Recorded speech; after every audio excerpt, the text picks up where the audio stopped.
তেওঁলোকক 16 তাৰিখে কোৱা হৈছে যিটো জিলা বা যিটো বেটালিয়নত তেওঁলোকৰ যিটো জেগাত তেওঁলোকৰ ৰিক্ৰুটমেণ্ট হৈছে তাত গৈ তেওঁলোকে গৈ ৰিপৰ্ট কৰিবলৈ কোৱা হৈছে অহা 16 তাৰিখৰ ভিতৰত। আমি অহা কাইলৈ পৰহিৰ ভিতৰত তেওঁলোকৰ প্লেচ অফ পষ্টিংটোৰ অৰ্ডাৰ উলিয়াই দিম। তেওঁলোকে দৰমহা পাতি ইত্যাদি চৰকাৰী নিয়ম নীতি পালন কৰি তেওঁলোকে ইমিডিয়েটলি ৰেগুলাৰাইজ হৈ যাবৰ কাৰণে কিছু সময় লয়।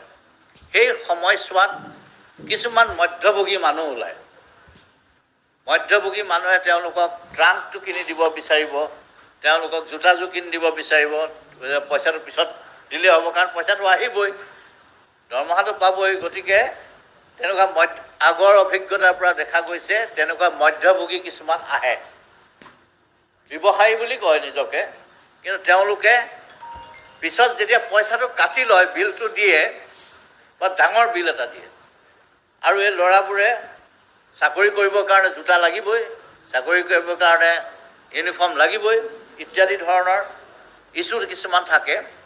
তেওঁলোকে আগতেই চিলাই মেলি তৈয়াৰ হৈ ল'বলৈ বিচাৰে।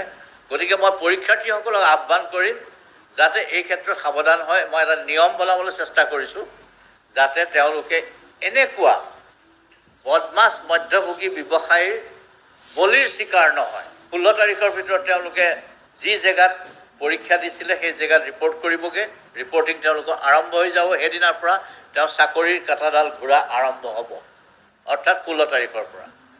তাৰপিছত কাইলৈৰ পৰা তাৰপিছত গতিকে তেওঁলোকে জইনিং অন ডেট পাৰ্টিকুলাৰ